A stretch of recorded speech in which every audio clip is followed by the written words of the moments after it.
settle down as we start for the next segment of the conference? May I have your attention, please? Can we sit down and we'll start? We are running late by 20-25 minutes.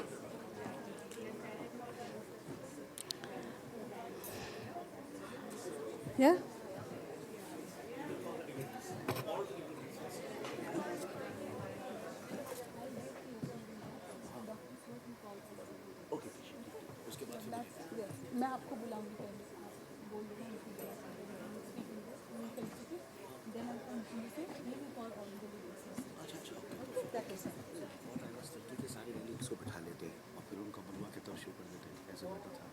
नहीं better ना आपको बुला के let him speak because he's only one who will speak and go. Okay, so I'll call him. We'll felicitate. Then we'll leave. Then I'll ask Dr. Sir to start the session. Okay. तो थोड़ी सी लोग वाले जगह पीछे है ना? ठीक है. Anyway, we're running late. एक और अनाउंस कर दीजिए 2 minutes we are starting the second.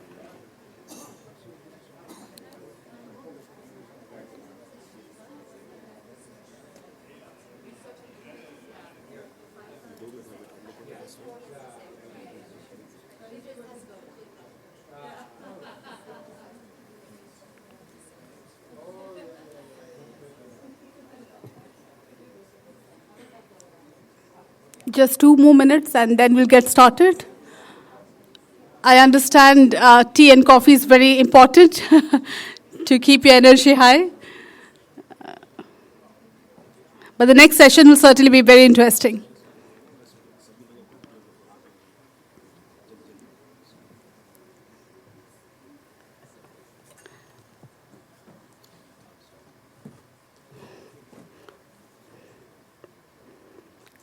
So, ladies and gentlemen, welcome back. We'll now begin with the third and the last panel discussion of the day on environmental sustainability, which is definitely one of the most urgent, cross-cutting and globally interconnected scientific priorities.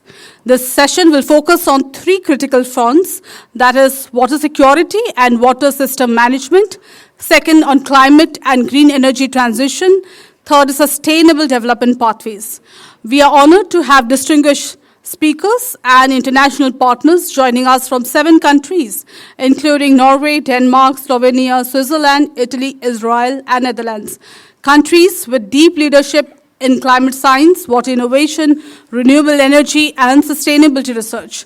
This session will be jointly moderated by Bhubaneswar Cluster and Delhi Cluster, and will explore India's national priorities in water, climate, and energy, emerging global scientific collab opportunities and pathways for technology co-development, and definitely a stronger India international collaborative framework. But before we begin, I request Dr. Vishal Chaudhary from Office of PSA to come on stage and deliver the welcome address to Her Excellency, the Ambassador of Norway, Ms. May Ellen Stenner. Over to you. Thank you so much, Namta ma'am.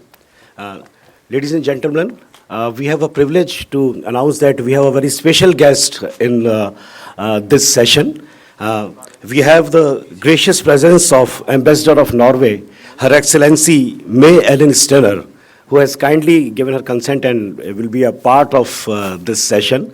So we requested her, and so nice, kind of her, that she has agreed to give an address to address the gathering of this global scientific landscape. She is although she is a diplomat, but by heart she is a scientist, and she encourages, supports science and innovation. And when we first, my first meeting, I still remember when I first went to the embassy and met her and requested her for this, that we are organizing conference and we need support from the Norway embassy. So she was very, cooperative, supportive, and took a very keen interest in what about the content of the conference, all the scientific thematic areas which were going to be discussed, which were truly inspiring for us. When I came after that meeting, I was so enthusiastic and so energetic by her response and by her support, that the diplomats and taking so much interest in the science and innovation. So it was really very nice, so nice of her. So since it's a session on environment and sustainability, which during our meeting also she told that it's a topic of her, area also, or she discusses and also reads article regarding that. So may I request Her Excellency, May Ellen Steiner ma'am, to please come and first address the gathering, and after that, on that spirit, on that context, we will then begin the session.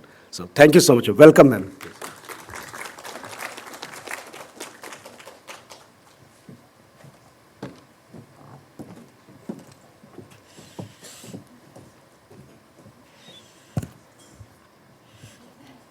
नमस्कार मित्रों,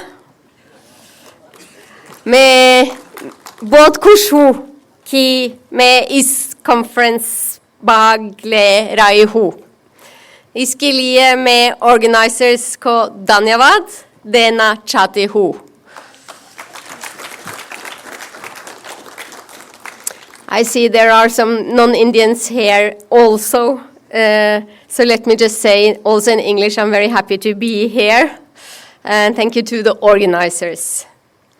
And let me congratulate the Office of the Principal Scientific Advisor on organizing this conference on these important topics. The Science and Technology Clusters Initiative is a flagship program of the Government of India. This brings together academic institutions, research and development organizations, industries, startups, and local governments, and aligns them to solve regional challenges with demand-driven and technology-led solutions. This conference provides a platform for interaction of clusters in India with clusters in other countries. I understand more than 30 countries are participating in this conference. Norway has also adopted a cluster approach. It is a government-supported, bottom-up innovation policy designed to help companies, research institutions, and public actors collaborate in geographically concentrated clusters. Currently, Norway has around 44 active business clusters under the National Cluster Program and related initiatives. These clusters span multiple sectors such as aquaculture, renewable energy, health tech, space technology, cybersecurity, and advanced manufacturing. It is particularly strong in ocean industries, maritime, offshore, aquaculture, where we have several world-leading clusters. Norway's clusters approach is often cited as a global best practice because it builds trusts between competing companies, it leverages regional strengths, it integrates research and industry, it accelerates innovation, and it improves national competitiveness. Norway's leadership in sustainability extends beyond our borders. We are proud of our sustainable practices, ranging from extensive electric vehicle use through tax incentives to efficient recycling methods and hydroelectric power generation. Additionally, Norway's commitment to protecting its national treasures, like the fjords, through initiatives like allowing only carbon-neutral electric ferries, shows our dedication to sustainability in both policy and practice. As an energy-rich country, Norway is in a unique position with respect to the energy transition. An abundance of affordable hydropower has enabled the development of energy-intensive industries and a high level of electrification of homes and businesses, with limited greenhouse gas emissions. As part of a broader commitment to sustainability and environmental protection, Norway is investing heavily in renewable energy. The experience as an oil and gas producer enables us to develop technology also for clean, renewable energy sources and reduce fossil fuels. Renewable energy is one of the key sectors for collaboration between Norway and India. The sector is not only beneficial for the environment, but is expected to create new jobs and drive economic growth. Norway welcomes India's ambitious targets for renewable energy and goal of reaching net zero emissions by 2070, and is committed to supporting India in its energy transition. Before the recent COP30 in Belém, Norway submitted its updated NDC, the nationally determined contribution, for 2035. We aim to reduce our greenhouse gas emissions by at least 70 to 75% compared to 1990 levels. This is an increase in ambition, as the previous target was 55%. Norway will also double its climate finance by 2026 to $1.4 billion, and as part of this, triple the finance to adaptation efforts. For many years, Norway has been one of the largest donors for protecting the world's rainforest, and our government has now proposed to allocate up to $3 billion to the Tropical Forest Forever facility, a fund designed to safeguard the world's tropical forests for generations to come. So, India and Norway have a close collaboration in diverse fields such as energy, climate, oceans, blue economy, circular economy, health, gender, research, and higher education. And the relationship is becoming stronger and stronger. We have more than 65 ongoing collaborative research projects, and 17 of these are specifically focusing on environmental technology. Last month, actually 2 months ago, on 1st October, the Trade and Economic Partnership Agreement between India and the EFTA countries entered into force. Not only a milestone for Norway and Norwegian businesses, but also for the Norway-India partnership. More than 160 Norwegian companies have their presence in India now. With TEPA in force, we will see more trade, more investments both ways, with a focus on innovative solutions for sustainability. For example, green maritime solutions and green energy. I'm very pleased that our partner, CEEW, is present at the panel to come now, and that they will talk about one of the Norway-India cooperation initiatives. This is in the field of sustainable refrigeration and air conditioning. I look forward to listening to the panel. I'm sure it will be very interesting. So let me just say thank you, Dhanyavad.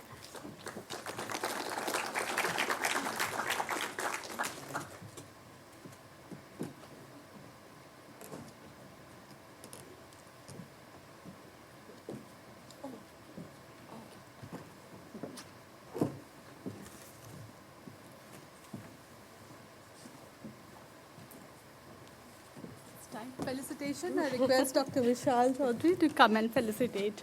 Thank you so much for your time and insights.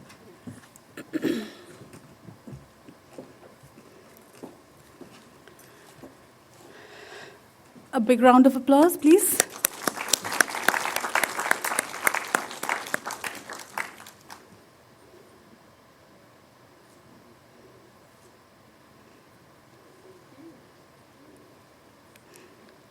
Thank you so much. With this, now I request Dr. Mrityunjay Swar, Chairman of BCKIC, to kindly come forward, deliver the opening remarks, and commence the panel. Over to you.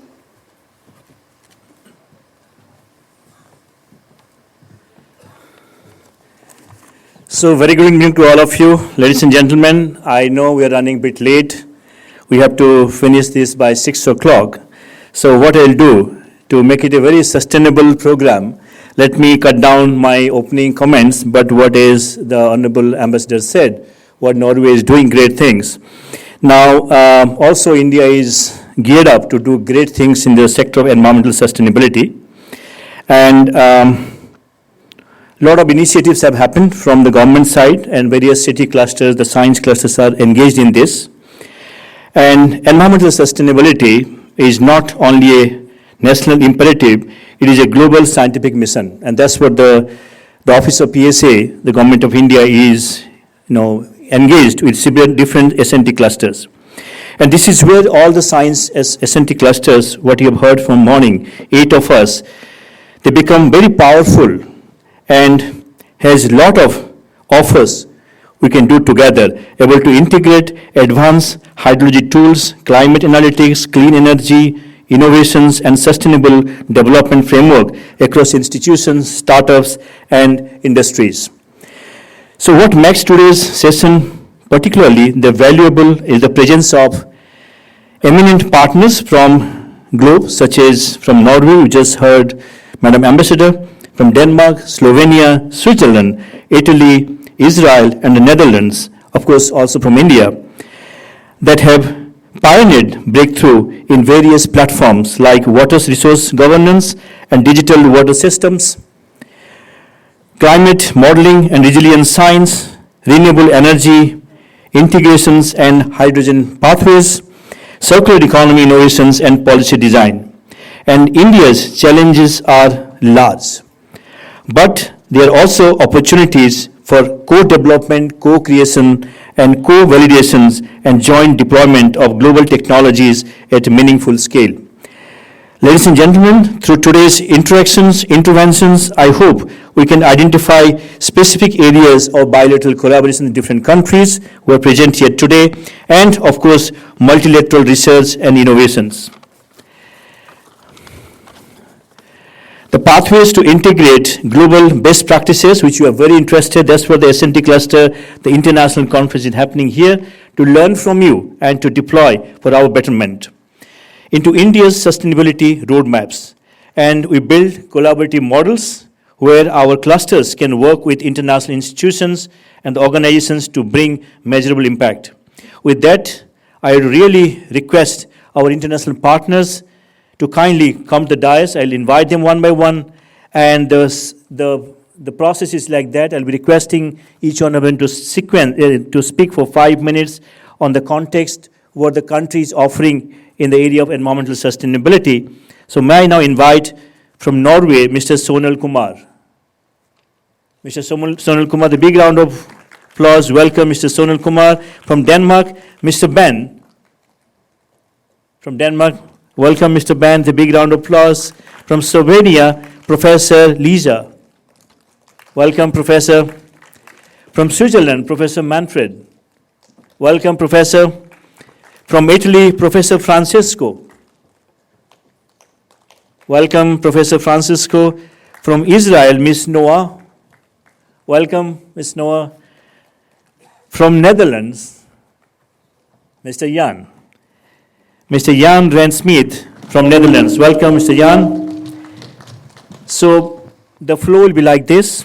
I think I'll be inviting one by one to speak for maximum 3 to 4 minutes probably, because you have to now squeeze to 6 o'clock, that what the country, your country is offering in this context of environmental sustainability. With that, may I now invite Mr. Sonal Kumar to speak from Norway perspective. Mr. Sonal.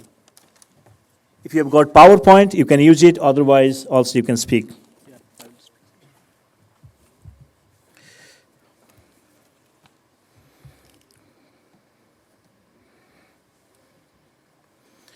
So, good afternoon, all of you, distinguished panelists, excellencies, and organizers. And thank you for inviting me and providing me an opportunities to share great initiatives of which I am also a part of.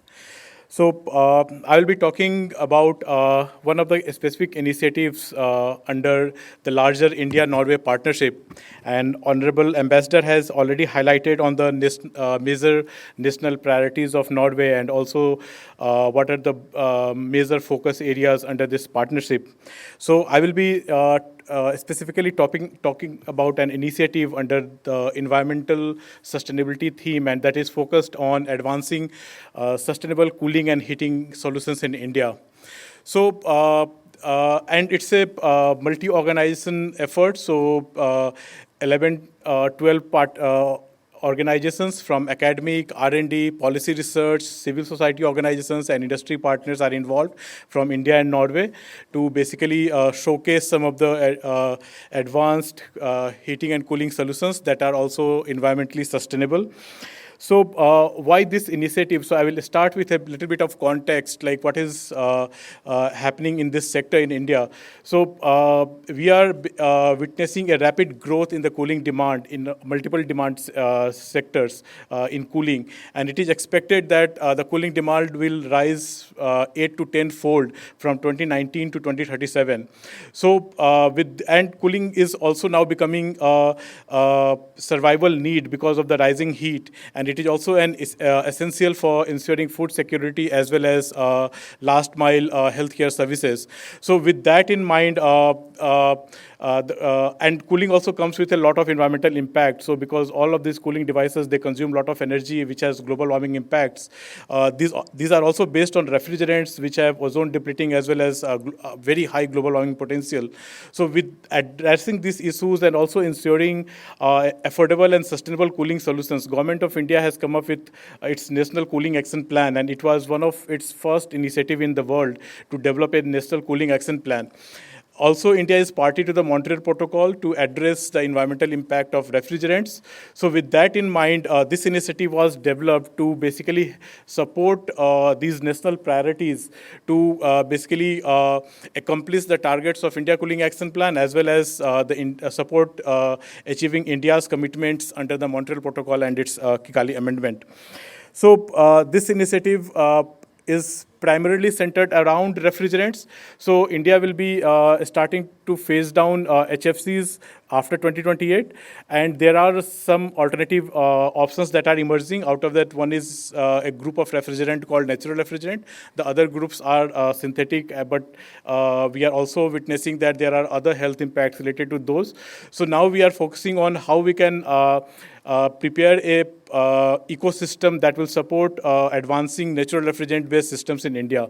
So we are focusing on demonstrating real-world pilot projects and in different sectors. Then we are also focusing on preparing the ecosystem that will basically take it up further. So a lot of work is happening on knowledge transfer and local capacity building. So capacity building of professional students as well as the local industry in design, commissioning, and performance monitoring, and also creating market for these kind of systems.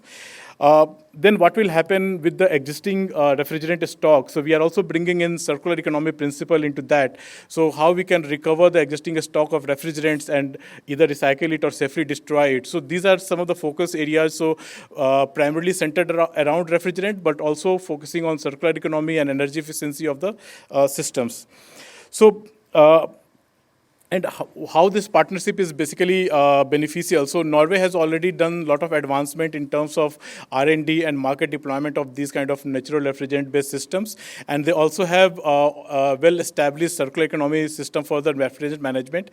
And it is also well integrated with the electronic waste management and vehicle scratch facilities. So learning from how Norway has did it, and then understanding Indian condition and how these learnings can be customized for the Indian requirement and Indian needs and Indian conditions. And then we can develop our policies, our programs, which can support a sustainable refrigerant transition pathway for India. So this is the focus of our program. I will stop my opening remarks here itself, and then in the next I will talk about more. Thank you.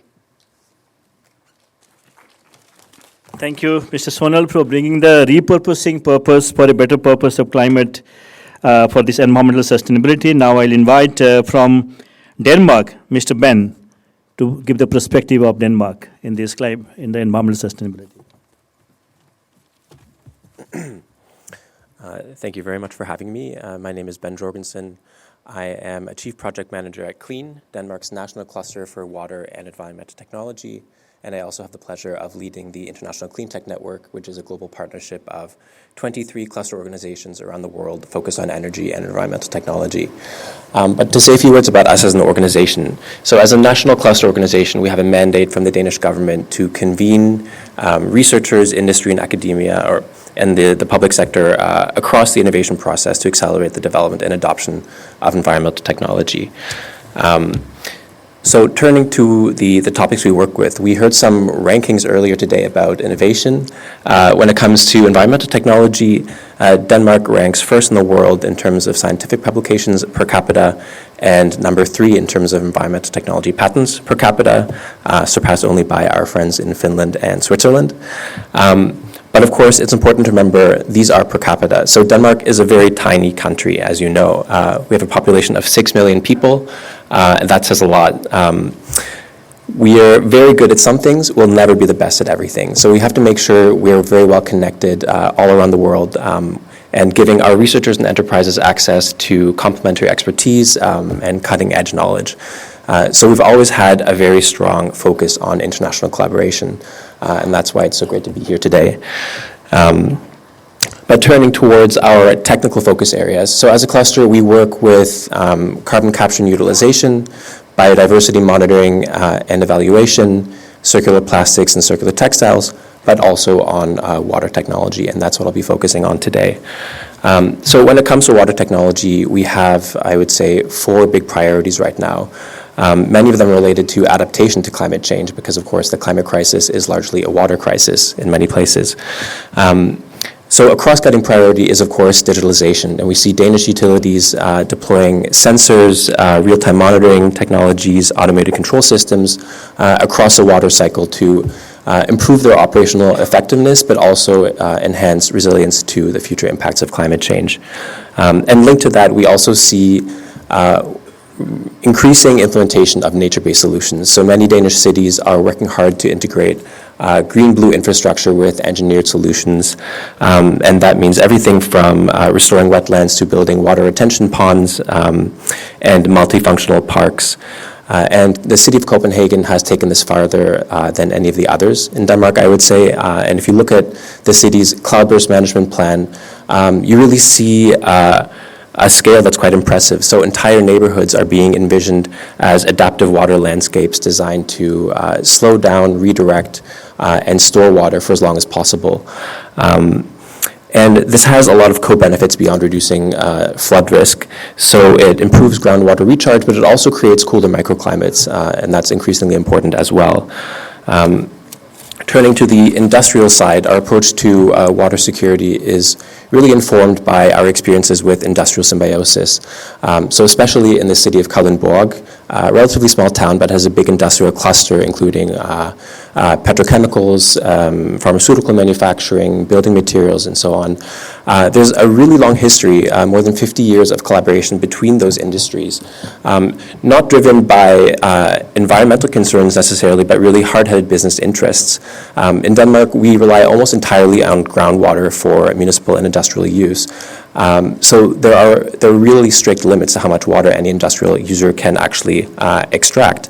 And so what we've seen is really water sharing across industries. So wastewater from one industry becoming processed water for another, collaboration with the local water and energy utilities.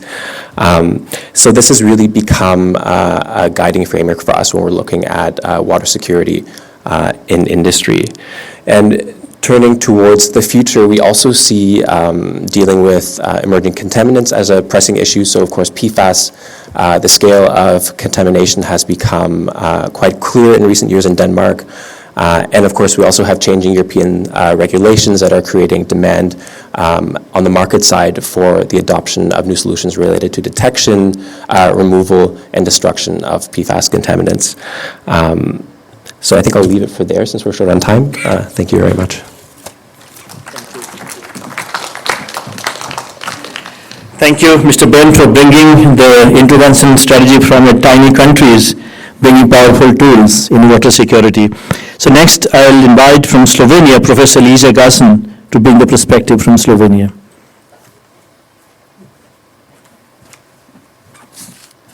Yes, thank you very much for the introduction, and thank you to the Principal Scientific Advisor's Office to bringing us to India. It's a pleasure. If 6 million is small, then we are micro-small in Slovenia, so it's 2 million. But we are very strong in high energy, in high technology development. So today I would like to present to you the activities which we are working on in higher added value benefits or in higher technology benefits in terms of energy security and in terms of water security. I think we can move on to the, this is, yeah. Next slide. Okay. Yeah, so don't worry, I will take you through. I know it's not a lot of big letters.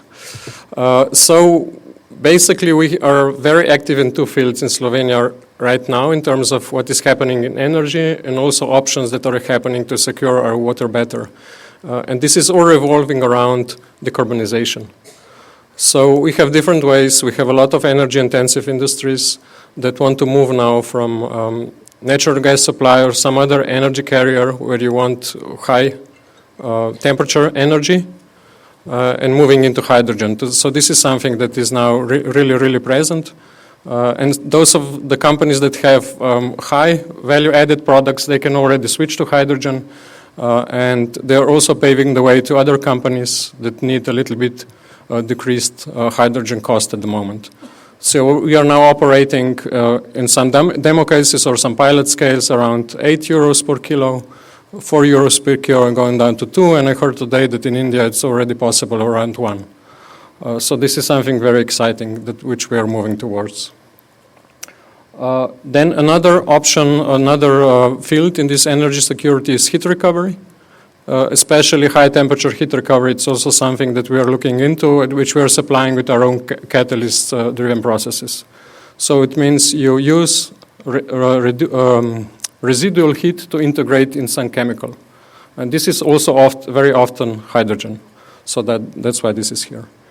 And then also a lot of these companies are now, since there is not enough supply of hydrogen on the market, building their own in situ, on location hydrogen production facilities, and this is either through electrolysis or through biomethane reforming, or moving from classical reforming into renewable carriers.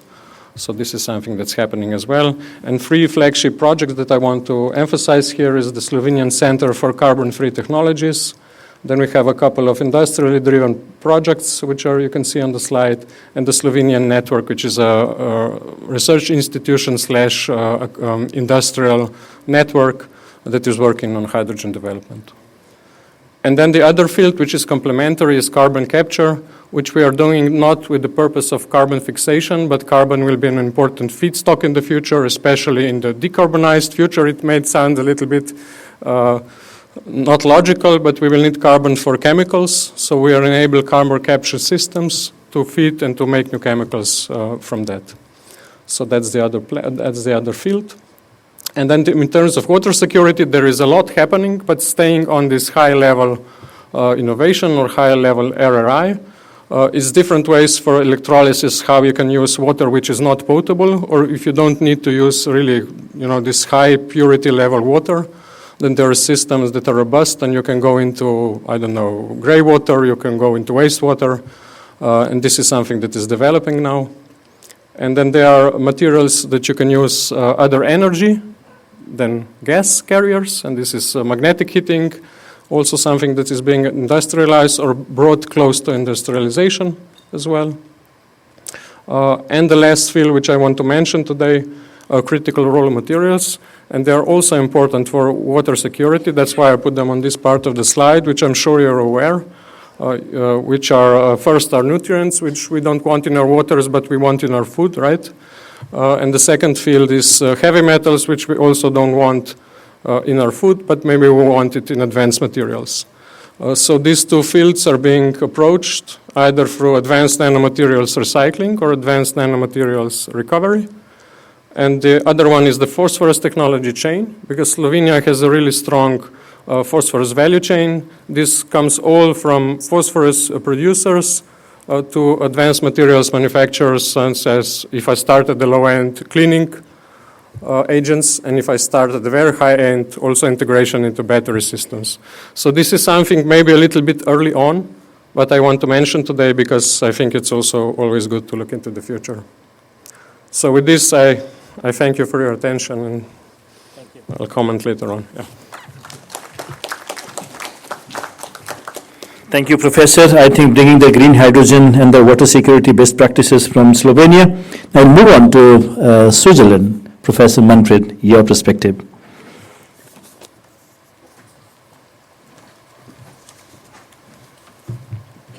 Well, let me be the third or fourth in line to say that Switzerland too is a small country. But Switzerland doesn't have any S&T clusters. Switzerland is an S&T cluster. Switzerland is a small country with a large responsibility. As the water tower of Europe, sometimes also called the water castle of Europe, what happens to our water and energy systems matters far beyond our national border, since the Alps feed rivers and lakes that underpin water supplies, agriculture, tourism, and hydropower. This geography has led us to build an integrated approach to water and food security, environmental protection, low carbon energy, and quality of life. Domestically, we have high-performing water and sanitation systems that increasingly operate as resource recovery utilities, producing biogas and recovering nutrients from wastewater rather than just treating and disposing of it. Institutions such as the Swiss Federal Institute of Aquatic Science and Technology, as well as universities, which include the ETH Zurich, the EPFL, cantonal universities, and universities of applied sciences, develop, test, and adapt solutions in collaborations with cantons, cities, and local communities. This complex process ensures that solutions are efficient, culture-sensitive, and adapted to divergent needs and funding constraints. We also have a long tradition of river restoration and flood protection that combines safety, ecology, and public space, while our electricity mix is largely renewable and very low carbon, with hydropower, similar in some ways to Norway, with hydropower as the backbone. Internationally, Switzerland invests in science policy practice cooperation. The Indo-Swiss Joint Research Program, SwissNex in India, and InnoSwiss connect researchers, startups, industry, and public agencies. On this basis, we see significant opportunities to deepen our partnership with India. I have prepared a few examples.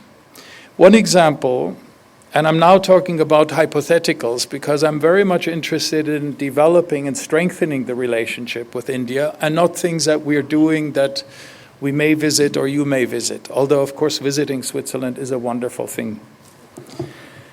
One example that I can think of is an Alps-Himalayan partnerships on climate-resilient mountain water systems. On the Swiss side, glacier and climate researchers and the Swiss Polar Institute work on cryospheric modeling and climate service for mountain regions. On the Indian side, ministries of Himalayan state governments and National Disaster Management Authority also address glacier retreat, flooding, landslides, and river flows. Here I see a lot of scope for joint resilience laboratories in the Himalayan basins, where Indian and Swiss partners could co-design early warning systems for floods and landslides, climate-smart reservoir operations to balance drinking water, irrigation, flood control, and hydropower, or nature-based measures such as reforestation, slope stabilization, and wetland restoration. These laboratories would include practical demonstration sites, not only research projects. Solutions could be co-designed with regional S&T clusters to scale across Himalayan states and to inform alpine policies. My second example is the co-creation of water-smart, livable cities and river rejuvenation. The Swiss Federal Institute of Aquatic Science and Technology and its university partners work on citywide inclusive sanitation and small-scale sanitation and water reuse, showing how decentralized treatment can complement sewers in rapidly urbanizing regions. India provides tap water to most rural households, and the Namami Gange program has become a global reference for river rejuvenation. Together, we could design climate-smart river city pilots where Swiss and Indian partners contribute to urban water planning and energy and resource-positive wastewater systems, collaborating with regional S&T clusters, the National Mission for Clean Ganga, and the National Institute of Urban Affairs. I also see scope for riverfront and floodplain projects that could draw on Namami Gange and Swiss river revitalization practice to create corridors that reduce flood risk, restore ecosystems, and provide public space rather than relying only on hard embankments. My final example is the water-energy nexus and renewable integration. Switzerland has a large renewable hydropower-based system, and the Swiss Federal Office of Energy and Swiss utilities are working on to increase flexibility and storage while phasing out fossil fuels. Through various Indian initiatives, Swiss and Indian partners could explore energy transitions through joint solutions in renewables, storage, and efficiency. Building on this, we could co-develop reservoir optimization tools for use by Indian state utilities and Swiss hydropower operators to schedule water for cities, irrigation, ecosystems, and power under changing climate conditions. Or we could explore solar hydro complementarities in high mountain regions in both countries to translate modeling into concrete investment and operational decisions. The emphasis in all three examples is on tools and pilots that directly support system applicability, reliability, and resilience. To turn these opportunities into long-term impact, we could strengthen existing bilateral and possibly multilateral platforms. The Indo-Swiss Joint Research Program increasingly funds multi-year projects on glaciers, climate, sustainability, health, including One Health, and their impact on communities, while reflections are ongoing on how to expand Indo-Swiss research collaborations beyond occasional and focused research calls. There are many opportunities for deeper engagement that lie in joint real-world projects coordinated between regional S&T clusters and Swiss institutions. Joint projects in line with more ambitious collaborations plans on, for example, mountain resilience, water smart cities, and the water energy nexus could connect us to at least 4 of the 8 regional S&T clusters. So I've identified 4 of them. I don't know why this, I'm sorry, this actually, it's not there. The green one. All right. Right. Oh, that's actually not the, right, sorry. I was surprised it came on. Okay, I'm actually done. I've sort of looked at all the 8 clusters. There are many, many parallels. I don't want to list the clusters because I'm sure my research has not been deep enough, but there are tremendous opportunities that I see between Switzerland and India, and especially across at least 4 of the clusters. And given the presentations that we heard right now, I think there's considerable scope of also start to think a little bit about multilateral collaboration between European partners and India. Thank you for your time. Thank you, Professor, bringing so many things from Switzerland. And now I'll go to, from Italy, Professor Francisco.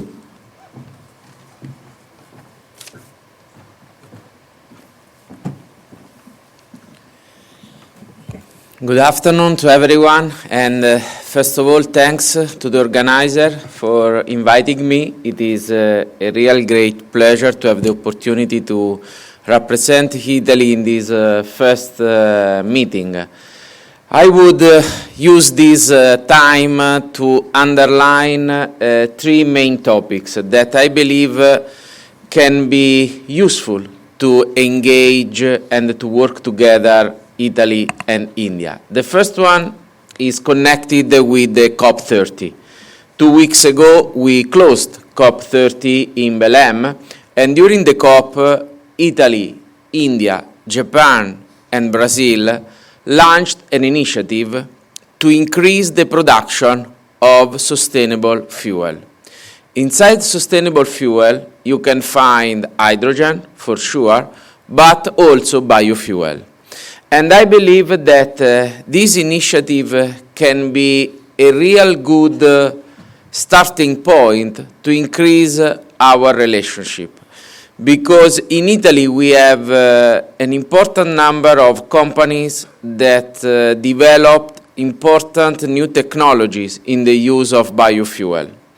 The idea is to use the biofuel as a bridge in this energy transition time to achieve in the future the electric vehicle useful for everyone. But in this time we need to maintain also the thermal engine using biofuel in this period between the next years. And I believe that it is possible to increase our collaboration, not only at the industrial level, but also at the university level and the research. The second one is quite connected with the biofuel, but is dedicated to waste. Waste to energy. Waste is a form of richness if we are able to use correctly. Next week, my boss, Minister Tajani, will come here in India to improve and to propose important activities in this kind of target. We have several technologies that it can be useful for the Indian market because you have in your waste a real peculiar element that is the amount of humidity. And if you don't have the correct technology, it's really tough to use this waste. And we can really work together to propose and to develop together this kind of technologies for a real sustainable and pragmatic future. The third one is connected with water management. I believe that in the next year, 2026, for Italy, there is the blue year because we will dedicate the entire year at the environmental diplomacy to water. We will host in Italy the first Mediterranean Water Forum because I believe that to recognize what is happening with the climate change, we really need to recognize the consequences of climate change that affect everyone. If you have the opportunity to participate to some events at the international level connected to climate, you can see and listen a lot of time the same narrative. We have divided between the global south and global north. I believe that we need to move forward. It's not the time to put in evidence the differences among us, but what we have in common. And the first common issue that we have connected with the climate crisis is water scarcity. And starting to work together to find solution against these consequences that also is connected with food insecurity and moreover, is a good experience to work together between developing and developed countries. Italy is ready to support and to work in this direction. We have a good example. We have the Mattei Plan, is a sort of laboratory where we discovered that it's possible to work together not only between global south and global north, but also between public and private sector. We have several projects where we demonstrate that it's possible to work in this direction. And I believe that is the only choice that we have right now. Thank you very much. Thank you. Thank you, Professor Francisco, for bringing from Italy the how can we work together on these two areas of water management, and of course the other one you said about the Waste to Wealth missions kind of program. Thank you so much. And now I'll invite from Israel, Ms. Noah, to bring the perspective from Israel.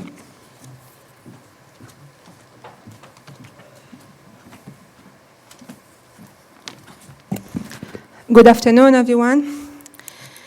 Thank you for the organizers. It's a privilege to be here. I'm the water attaché at the Embassy of Israel, and my role is to strengthen the relationship between India and Israel in the water sector. Israel is well known for water management, and if we speak about sustainability, I could speak about water, urban water management, or wastewater reuse, or of course efficient irrigation methods like drip irrigation that was invested in Israel, and desalination. But today I chose to speak about 24/7 water supply. In many areas of the world, it's not so sure that you will open the tap and you will have a 24/7 clean and water. So when we talk about 24/7 water supply, the idea sounds very simple. Constant pressure means clean and safe water. But to achieve that, you need more than just continuous flow. You need technology that works. If you can go to the next slide, please. Should I do it? Okay. Thank you. So you need technology that works and updated data and deep understanding of the network. Tools like metering, monitoring, and pressure management reduce leaks and non-revenue water, but only when the whole system is operated well. Israel has a lot of experience combining those elements in real utility environment. Of course, there are many challenges. If you are dealing with water, you're probably aware of them. Of course, moving from intermediate supply is not simple. It requires the upgrade infrastructure, stable pressure, and continuous monitoring. Without that, the system is exposed to breakdowns and contamination risks. And aging pipelines is also a problem. Of course, aging infrastructure, and even when the supply is improved, behavior of the customers, of the consumers, always change. Doesn't always change automatically. Without metering, pricing, and communication, wasteful use can be continued. That means that 24/7 supply is not only about engineering. It also depends on financing, management, communication, and strong institutions. As I see, those are the pillars of sustainable 24/7 supply. If it's infrastructures or smart metering, diversified water sources, this is something Israel has built in the past decades. We are not only reliant on only one water source. Of course, desalination, wastewater, we are producing water. Strong institution and clear regulation, it's also a big, important pillar, and public engagement. Those are the technologies that are available for 24/7 water supply. Of course, Israel has not invented all of them, but it uses all of them and refined and adapted them to tough conditions like we have. Smart meters, leak detection, platforms, pressure zone management, digital tools, all of them are available.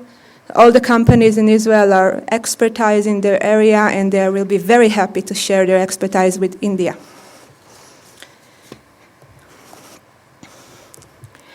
And when we speak about international collaboration, this is where collaboration becomes important.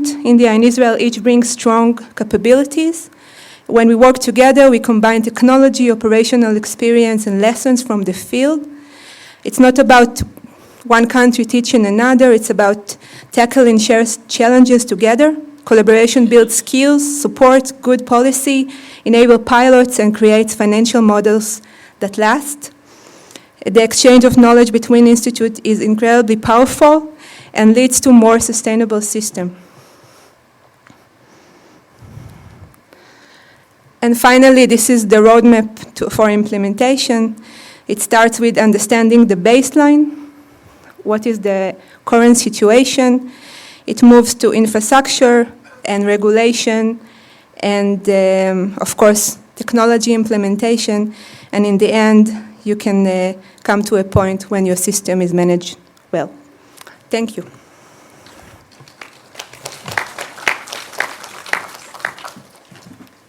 Thank you, Ms. Noah, for bringing the best practices, access to potable water 24/7. Thank you for that. Now we'll move from, so the first we started Norway, now we'll end with Netherlands. Ms. Young, please bring the perspective of Netherlands.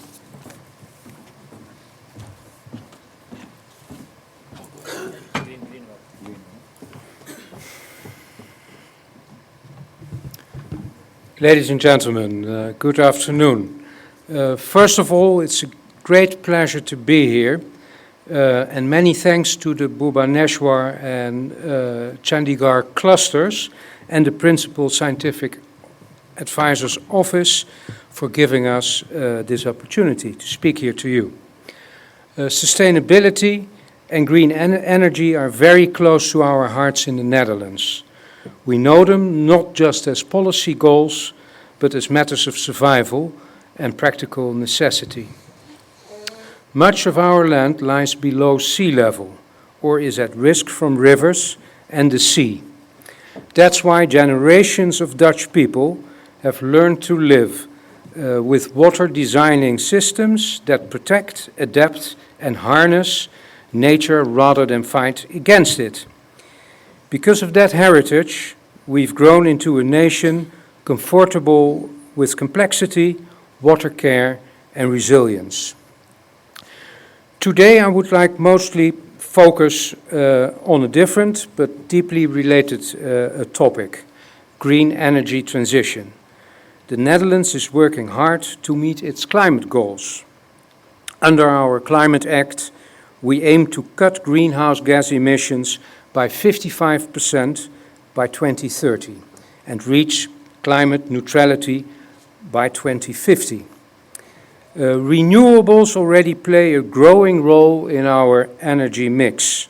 For the first time in 2024, more than half of the electricity produced in the Netherlands came from renewable resources, driven especially by offshore wind farms, solar expansion, and bioenergy. To carry this further, we are scaling up offshore wind power rapidly. The plan is to reach more than 20 gigawatts offshore wind capacity by 2030, powering industry, homes, and clean fuel production, including green hydrogen. Another remarkable milestone for the Netherlands is the green energy transition in the Groningen Hydrogen Valley. The Groningen Hydrogen Valley is one of the first fully integrated hydrogen valleys in the world.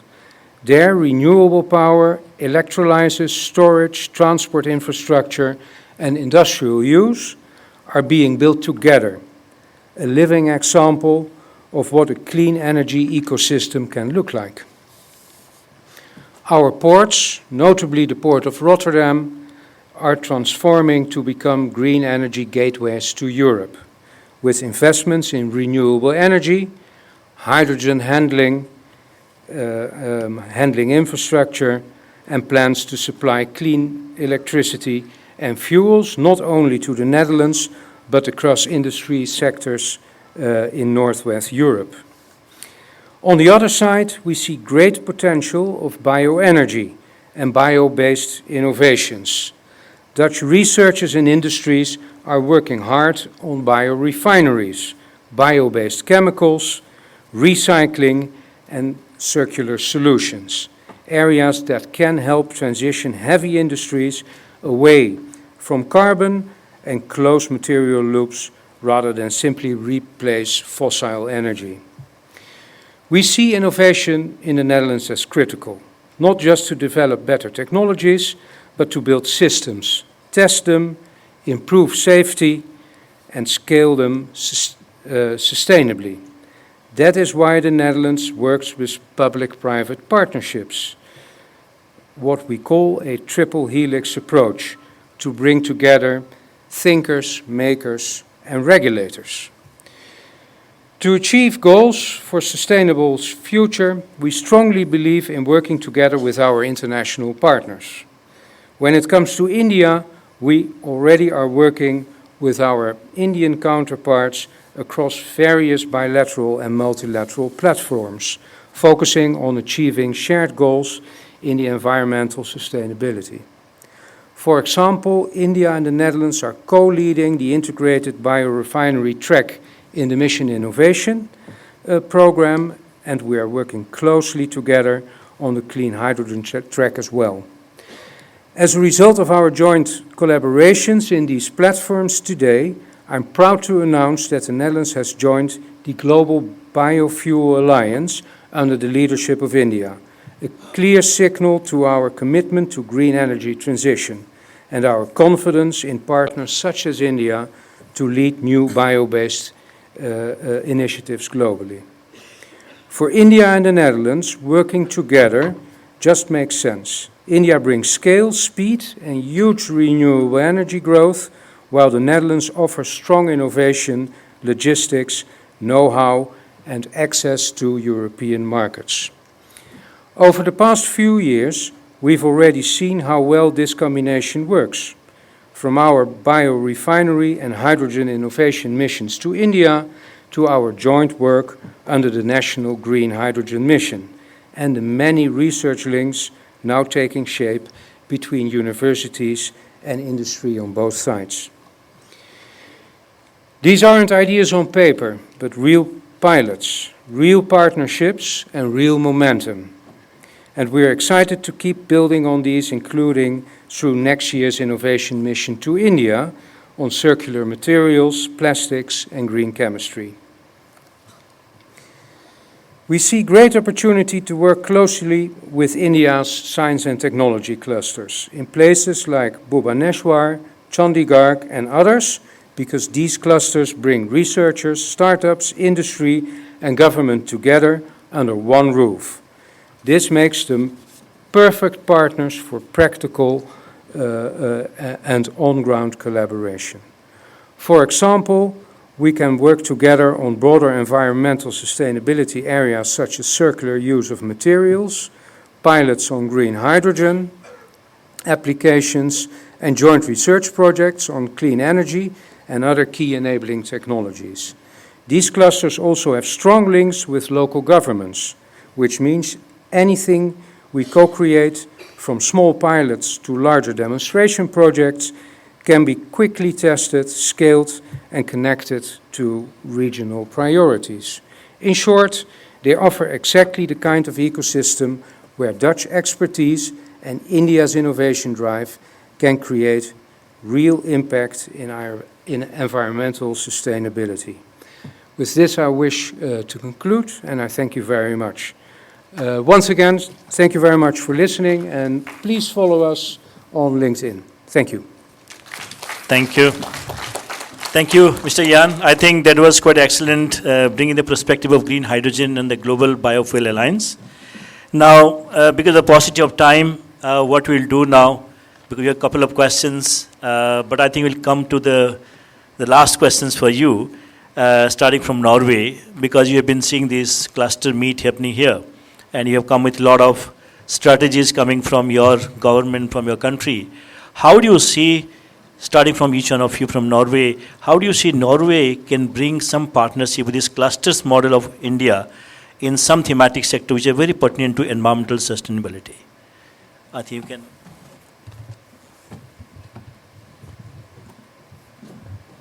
Hello. Yeah, so I will again draw some perspective from the current initiative that is going on. And I think one of the key strength or highlight of this initiative is collaboration. It's not audible, I think.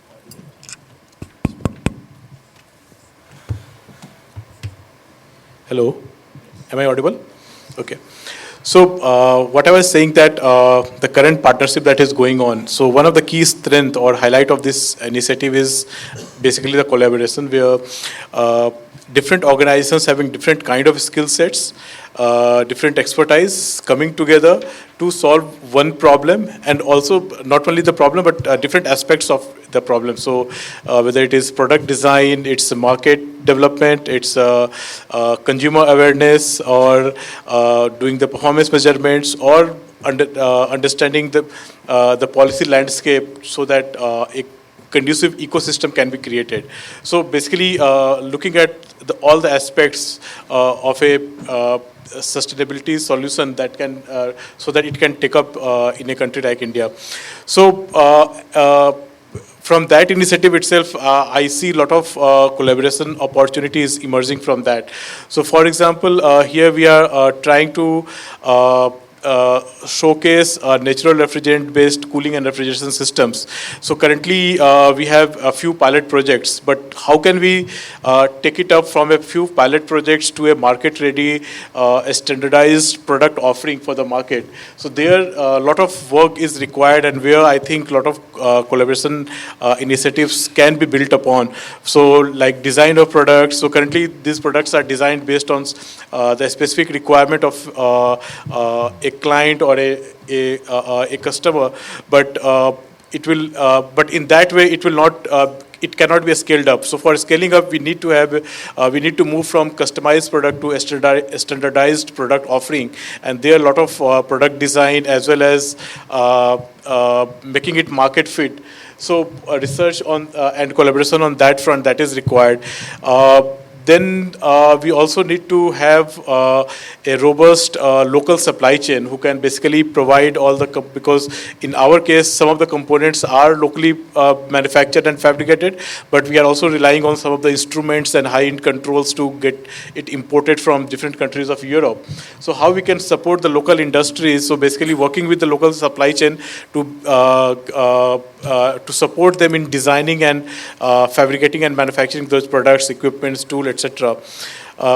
Then third area would be on development of workforce. So we need a lot of technicians and professionals who can basically then take it forward. And then financing, business models, all those things will be required. So I see collaboration opportunities on many fronts. Just one partnership. The other aspect or other component of this work is looking at the life cycle management of refrigerant, where we are focusing on how we can sustainably manage the refrigerant that are already in the existing stock, because they have ozone depleting potential or very high global warming potential. So how we can recover and recycle or destroy it safely. And there it has to be integrated with already existing electronic waste management rules or the vehicle scrappage policy, and we are seeing policy development happening in that front. So now it is getting integrated with that. But then that will also require creating a completely new reverse supply chain, from recovery of refrigerant to collection, aggregation, testing, and then facilities where it can be recycled or destroyed, and then basically supporting the existing e-waste recyclers to have those kind of equipments, tools, and capacities to do that. So all these things are and then they will not be doing it on their own. So there need to be certain financing model to help them generate revenue so that they can sustain their activities. So I think there are a lot of possibilities which can emerge from this. So and it will help in basically mainstreaming these solutions from pilot to a kind of scaling up into the market. Thank you. Thank you. It's rightly said. I think I'll be requesting all our S&T cluster, the enablers, the partners here, listen to them very carefully, because after this you will have questions to them. I think, thank you so much, Sunanji, for bringing this perspective, the building partnership with other clusters of India. Now going to Denmark, how do you see that, how you can bring more partnership with the S&T cluster of India in certain areas of environmental sustainability? maybe one or two you can talk about. Thank you. So I'll focus here on the International Clean Tech Network, speaking not just on behalf of Denmark, but also of the 23 other countries there. ICN is a great framework for international collaboration on clean tech, not just on water, but some of the other topics we've heard about today. And the great thing about it is each cluster has such deep roots in their local ecosystem. So by joining, you can offer Indian clusters, but Indian researchers and enterprises access to more than 7,000 companies in 23 countries, as well as a number of research institutions and public authorities. But beyond that, we can't forget to talk about the funding piece. I know many of our countries here on the stage have some bilateral funding opportunities for collaboration with India. Once in a while, Horizon Europe has a funding opportunity focused on India, but it's really not enough. There are some platforms that look promising though. So there is Water for All, which is the world's largest funding program for research and innovation focused on water, 400 million euros to 2030, co-funded by Europe, but also by 33 other countries. And it was great to see that India joined this year as an observing partner and co-funded Indian institutions to participate in the call for proposals. It would be really great to see that observer membership converted to full membership, so we have a good framework for long-term collaboration. Yeah, thank you. I think a lot of funding coming through the institution, but I'll be requesting others to focus on S&T clusters as a platform. How can you work with them to bring more international collaborative projects? Yeah, so as I said, ICN is really our framework for that. So there we're really promoting knowledge sharing between the science and technology clusters in various countries on everything from strategy development to impact assessment. But we're also building cross-border research and innovation consortiums and managing challenge-driven innovation programs depending on the nature of the challenges our members are bringing in. But the reason I mentioned the funding piece is because we know from experience we can have great meetings, develop great partnerships, but if there isn't sustained funding to take those ideas and start developing and implementing them, then the impact of those partnerships will be quite low. Yeah. So we always try to bring in the funding piece when we're looking at how we can build collaboration. But we see a lot of opportunities for collaboration with the India Science and Technology clusters. Thank you. I think funding is very, very important too. Now we'll move to Slovenia. Yeah, how do you see you can build partnership with the S&T clusters of India? Yeah, sure. So yesterday we had the good fortune of going to IIT Delhi, and since DRIIV, I hope I think that DRIIV, yes. The cluster, I also don't like to emphasize because there's a lot, but I can know with the IIT Delhi and the level of research they're doing and also applicable things, we're highly complementary. So I think, the hydrogen story is something where everybody can learn in going together, for sure, and CO2 capture as well. So yeah. I can see that particular moment at least being coordinated. I mean, there are really strong overlapping activities already there. So, yeah. And really excited to see how these opportunities will go on. And in terms of water treatment, it's, this is across everywhere, because particularly the point I was making about not interfering with water security when you have an electrolyzer that currently needs a quite complex system of water purification. And if potable water is already scarce, then it's something very valuable if you can move into the system that doesn't interfere with that. So I think there are many benefits there as well, and also we have complementary water sources around Europe in those terms as well, and we have industrial areas or mining areas that have waters like that as well. So it's something that again. It's not only the source of technology or the source of application, but it's also standing from both sides as well. And in terms of this application that goes further to also wastewater treatment with electrolysis and with something that needs a little bit more R&D drive again. Again, I'm seeing really strong cohesion with the R&D device as well, and I strongly agree with what was said by Ben, is that people work differently if they can be in the same room. Yeah. It's really important. It's a silly thing to say, but if you're coming from Europe and you're being here, you need to have not to make an effort, but to have Yes. the possibility to make this effort. Perfect. So of course this is important also to have this access as well. So Thank you. I agree with this as well. Yeah, Absolutely. very specific on hydrogen storage. So nice. Thank you. Now we'll move to Switzerland. Professor Manfred, how do you see you can build partnership with the S&T clusters? Well, invest. Let's let's actually. I'm going to give you an academic biased answer. How do we bring partners to the table? And then let's talk about investment later. I understand very much how important investment is, but I think I would like to start speaking a little bit more of content. So just after signing the recent free trade agreement, the EFTA, the Swiss National Science Foundation has made a commitment to deepen its research activities with India across 5 different key areas. These include One Health, the social science and humanities, sustainability, big data, and space science. And so there is a momentum of interest across at least these 5 to not just have individual calls, but to actually explore different possibilities with ministries, with research clusters. How can we actually develop something in the long term that is actually meaningful to both countries?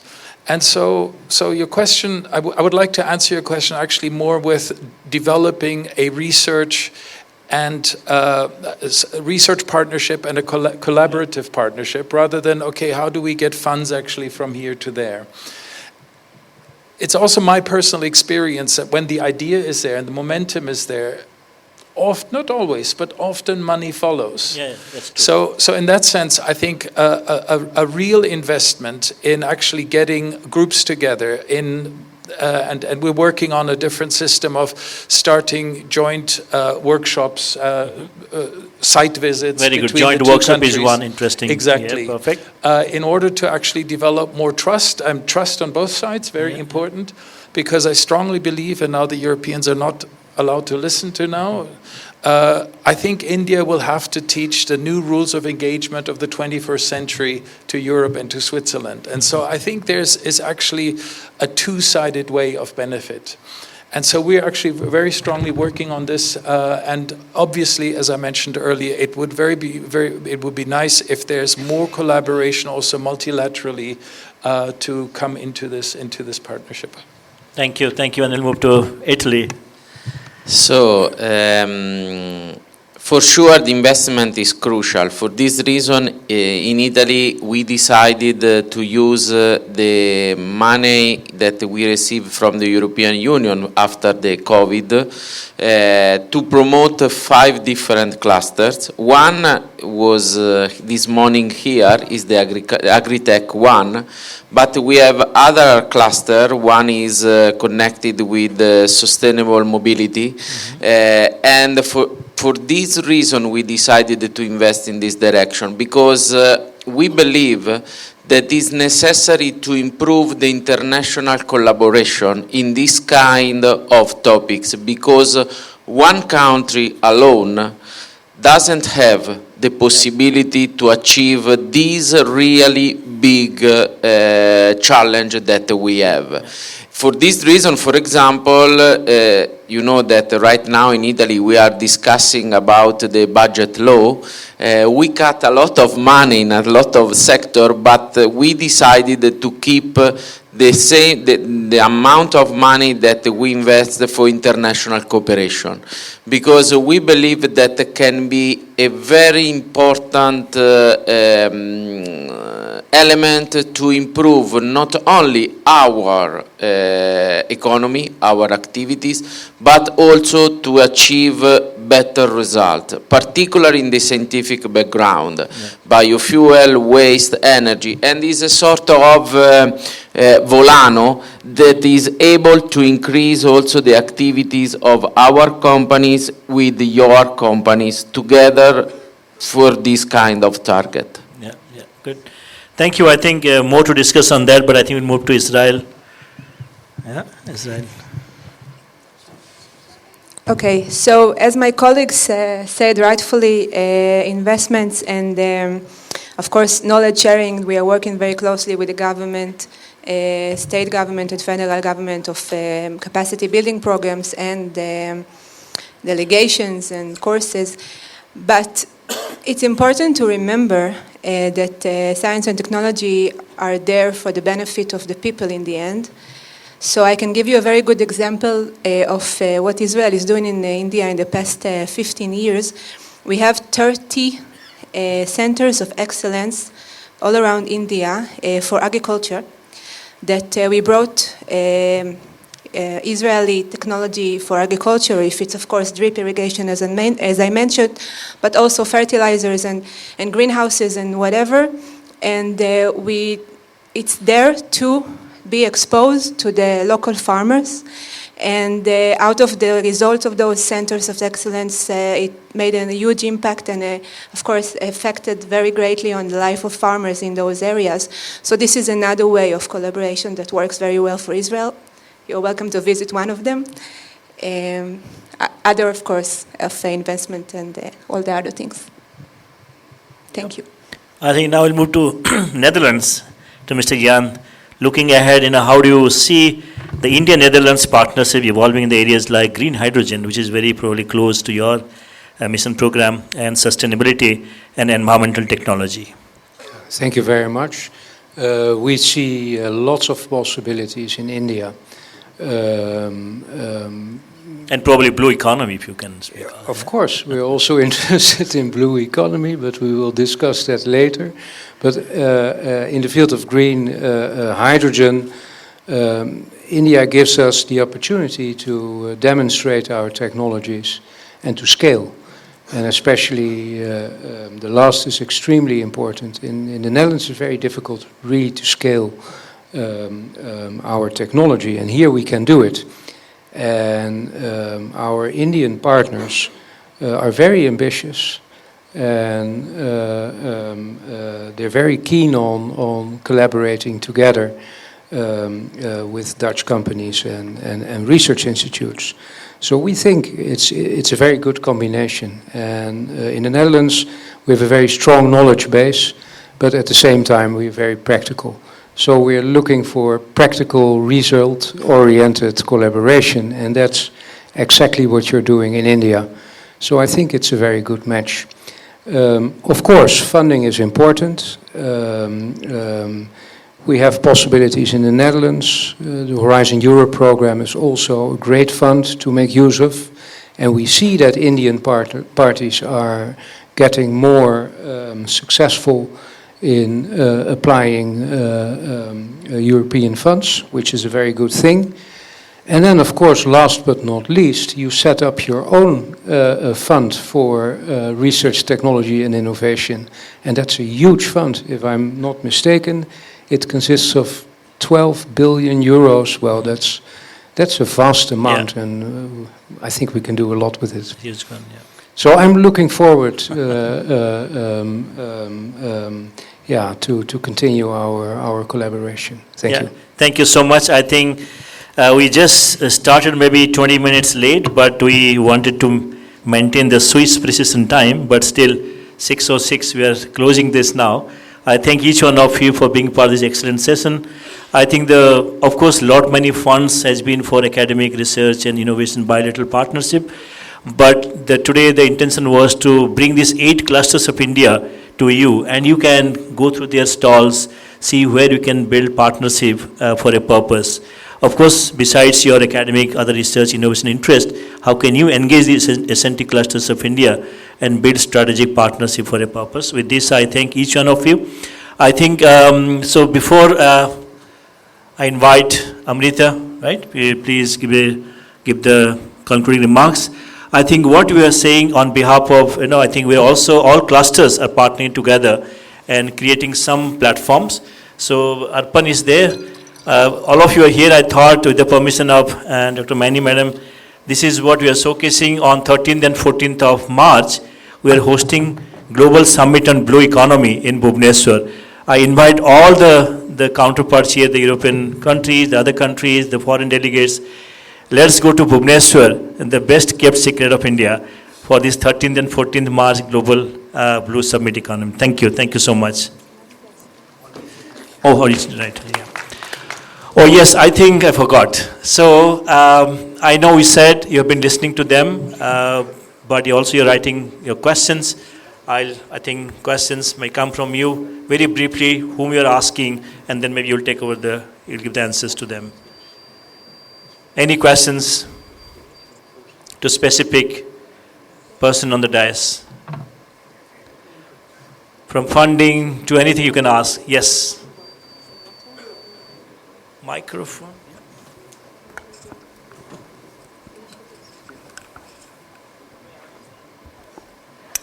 So actually, I think any of you can answer this, or maybe none of you can answer it because I can't answer it. So sustainability is really thought of very differently depending on which country you're in, and it's highly contextual. And it's one of the things that I've learned working in India is there's so many Indias and there's so many versions of sustainability even in this country. So when you think about adapting some of these amazing technologies that your countries have been developed to, let's say, global South communities, among them would be India, I mean, what considerations do you think we need to take in mind to contextualize them better into the societies that they're going to be taken forward in? Hope my question's clear. And that it can really be any of you. And if you can answer it, great. I'll give you a hug. It's a difficult question. Is it working? Yeah. So I can give an example from a project that we had with cities. And our approach there, because C40 represents large cities all over the world, and we worked in Nairobi, in Rio, many other places. And our approach there was to organize co-creation workshops that really engaged all of the stakeholders that would be engaging with the solutions from the beginning, not just to talk about the technologies, but talk about the problems the technologies are supposed to solve. That was really important because, of course, these people will be interacting with the solutions, and if they don't see the problem in the same way, then the solution won't work. So really having that kind of comprehensive stakeholder engagement and going beyond the usual suspects. So not just people from the cities, but people from informal settlements and so on as well. I totally agree with you about sustainability that is different. For this reason, it is necessary, as also he said, to start from the real needs that you find in specific country. I mentioned the Mattei plan that is dedicated to the African region, but the idea of Italy is to widespread this knowledge that we had with the Mattei plan, because thanks to our diplomatic grid, we have the possibility to recognize which is the real need of some country and cooperate with them using not only our technologies, but also our knowledges to teach and to give them the possibility to develop their particular technologies. So it's a sort of different approach, not starting from us, but starting from the other needs. Yeah, I just add a very short comment to that, is that, you know, the question, I mean, I'm an engineer, so you saw, I think, in technical terms, but I think this is a question of scaling, you know. So when things are developed, then you need to scale them, but this business model, how things integrate into society, how things work, and sometimes just going within the same company from one location to the other, the same thing will not work. So absolutely when you scale, you need to do this. And also before it was mentioned that if you have access to scale, which is really important, I think for whole Europe, this is important. If you can scale in a flexible way, then you can also develop something that really works at the end. I agree that there is a need to know the needs of the customers, but also there is a need to understand and know the nature of the population that you are aiming to. I can give you an example of related to my presentation of smart metering. We know that, of course, it's a crucial pillar. If you cannot measure, you cannot manage. This is well known. But when a company came to India and wanted to bring the state-of-the-art AMIs, the automatic water meters, it was not accepted well. Why? Because in that villages, the women, this is their job to go and read the water meters. So once you use automatic, so you take their jobs. So it's important to know the environment and to know the challenges and also, of course, the needs.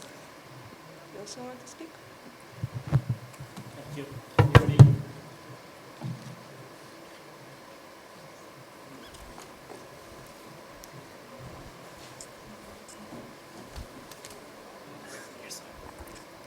Thank you, everyone, for a very nice discussion on environmental sustainability. My question goes to particularly Yen from Denmark.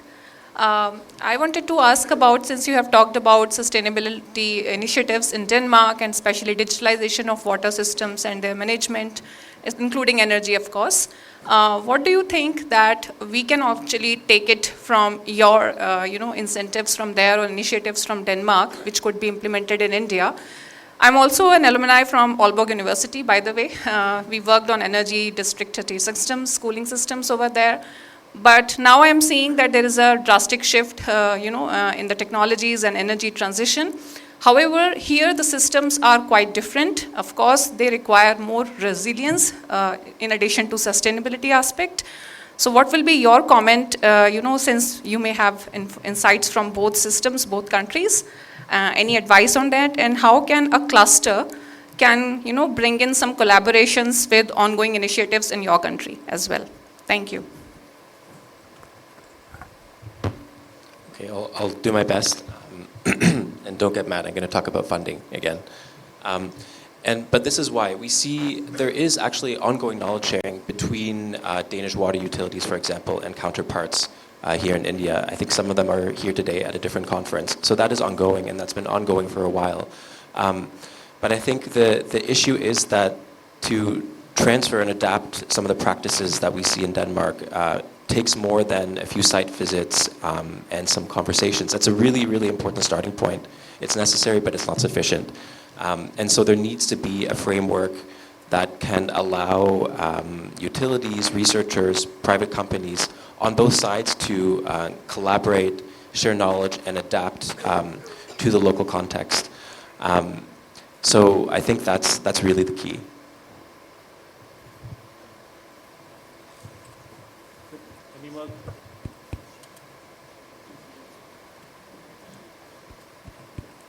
If no more questions, thank you so much. And now invite Dr. Amrita to propose the closing remarks.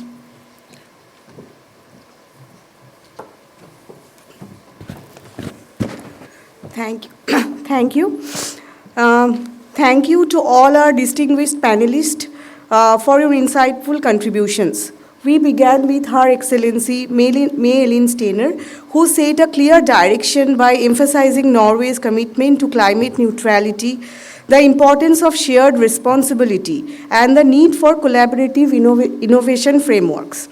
Today's discussion brought forward a rich tapestry of perspectives, from Norway's emphasis on integrated water management and offshore renewables to Denmark's leadership in wind ecosystem and wastewater solutions, from Slovenia's advances in circular economy technologies to Switzerland's focus on evidence-based sustainability and system-level evaluations.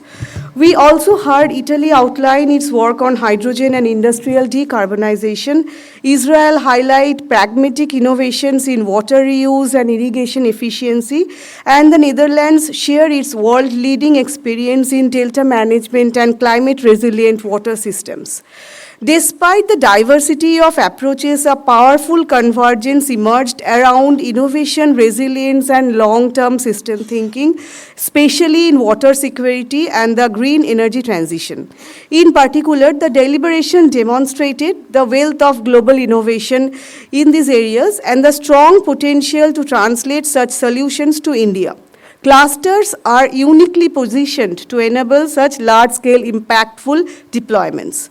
A second point that came across strongly was the clear appetite for deeper cooperation with India. Co-development of scalable technologies, joint research and demonstrator projects, skill-building initiatives, etc.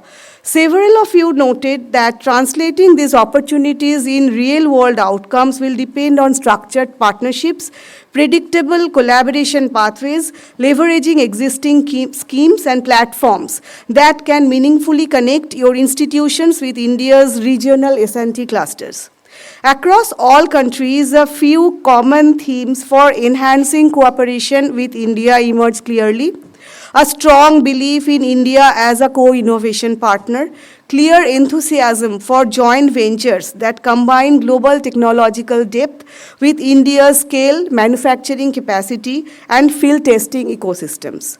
A collective recognition that structures like DRIIV and India's regional S&T clusters are ideal bridges to translate these ideas into measurable impact. This is precisely where DRIIV, Bhubaneswar cluster, along with other clusters, all set up by the Office of the Principal Scientific Advisor to the Government of India, see our roles. We act as the connective tissue between government, academia, industry, and international partners, enabling technology to be piloted, validated, adopted, and ultimately scaled in real-world settings. Our focus is on lowering friction, accelerating implementation, and ensuring that promising ideas become measurable environmental impact on the ground. On behalf of DRIIV, BCKIC, and the entire organizing team, I extend my sincere appreciation to each of you for your time, expertise, and openness to collaboration. We look forward to building on today's dialogue and advancing concrete partnerships and joint ventures that benefit our regions and contribute meaningfully to a more sustainable world. With this, may I call Dr. Namrata to initiate the felicitation session. Thank you so much.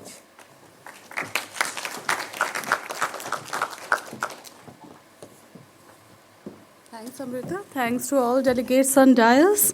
I think the discussion has certainly laid a very strong foundation for our 8 S&T clusters to collaborate with international partners in various areas, be it the scalable cooling system or the mobilizing of technical skilled workforce, strengthening the local supply chain, hydrogen, blue economy, and most importantly, as Professor Manfred mentioned, developing a research collaborative platform. For that, rightly said, we have to take one step and then investment will follow. I'm sure the momentum that has been built today is not going to stop here. It would continue beyond these 2 days of conference. Now I would request Dr. Parvinder Maini Madam, Scientific Secretary, Office of PSA, to come on dais and do the felicitation. Thank you so much, ma'am.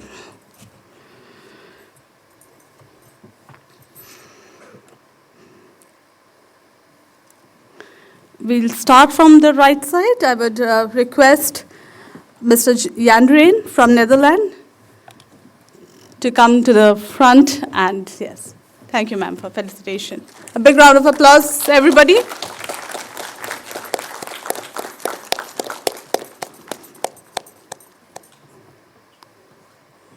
Thank you so much. Now, Ms. Noah from Israel. Thank you so much for your time.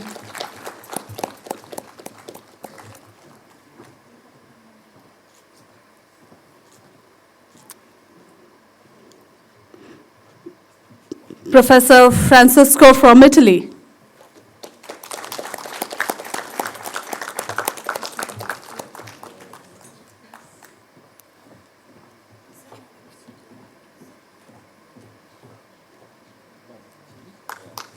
Thank you so much for being so open for collaboration and cooperation.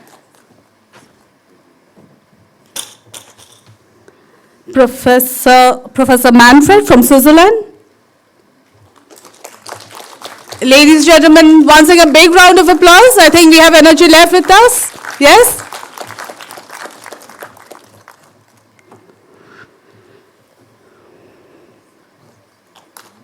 Thank you so much.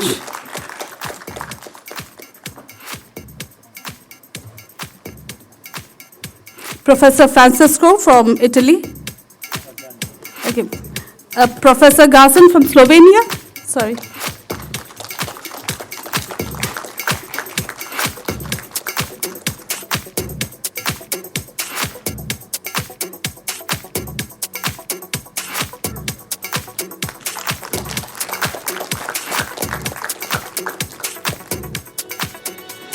Mr. Ben from Denmark.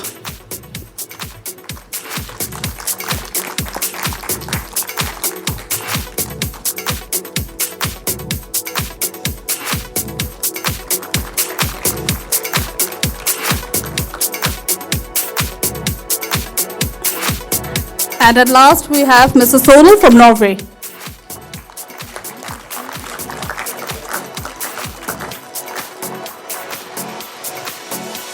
I request everybody to come forward for a group photo. Let's capture this moment. I request Dr. Amrita from DRIIV and Dr. Vishal, please, and Arpan, my colleagues also, please to come on stage. Dr. Rati, please do come.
So, yes.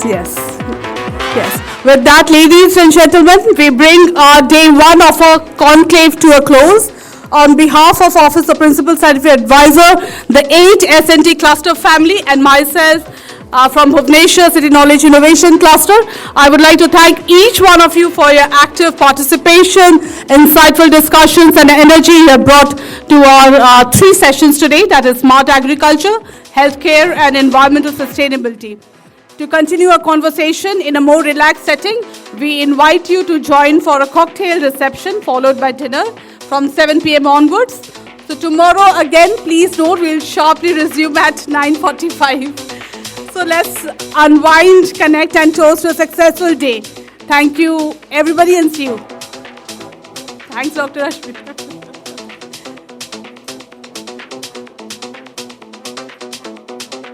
See you all again in the dinner party.